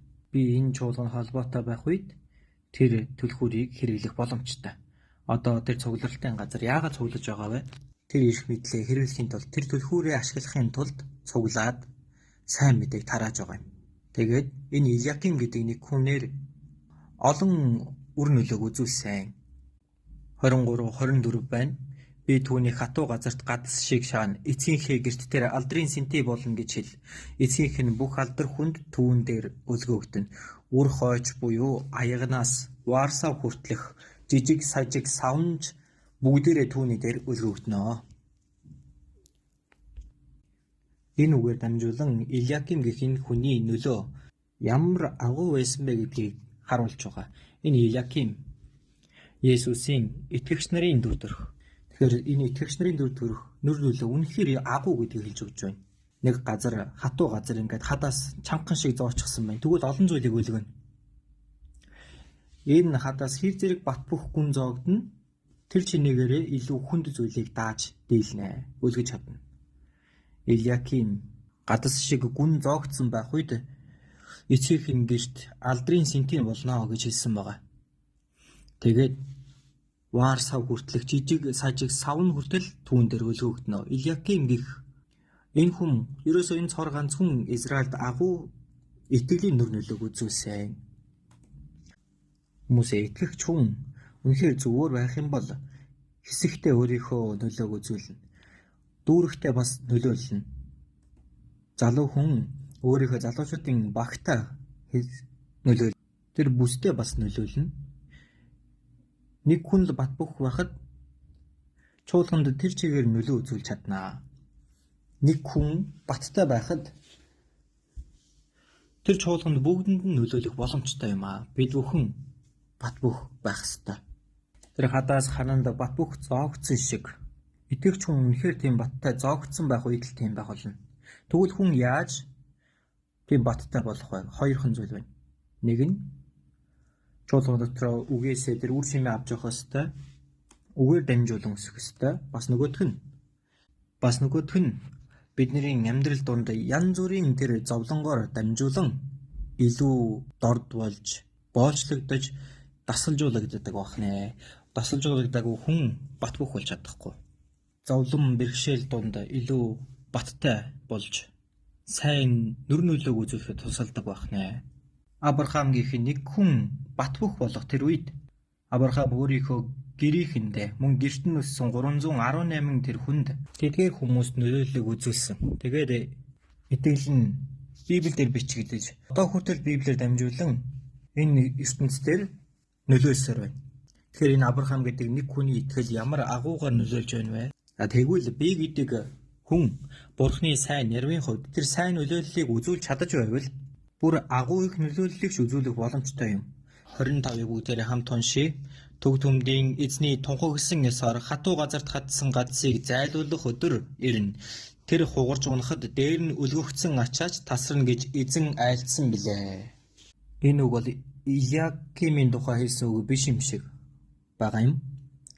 Илиаким улсынхаа аюултай тэр цаг үед итгэлийн хувьд бат бөх байж Давидын гэрийн тэр аврагчийн төлөвлөгөөнд донд их том үүргийг гүйцэтгэсэн. Одоо цаг хугацаа өнгөрөх юм бол Илиаким өхөн, цаг хугацаа өнгөрөх юм бол Израилийн дан Илиаким шиг тийм бат бөх хадас шиг хүн гарч ирж чадахгүй гэсэн байна. Тэгээд эцэст нь угаасаа Вавилонд эзлэгддэг тийм үү? Манай сүүгэл чуулган дотор бас энэ олон бусад чуулганууд дотор үнэхээр нэрвийн хувьд хан зогцсон гадас мэт эзэн дотор үгэн дотор Бурхны үгэн дотор баттай суурлагдсан тэр Бурхны олон төрлийн нэгүслийн сайн нэрвүүд олон байгаа. Тэгж чадахгүй байгаа хүмүүс нь гарцаагүй тийм байх ёстой. Би Шимна шиг хорон муу нэр болох уу эсвэл Илиаким шиг тэр сайн нэрвийн замаар явах уу? Бид бүхэн сэтгэлдээ шийдээд тэр замаараа явах ёстой. Залбирцгаая.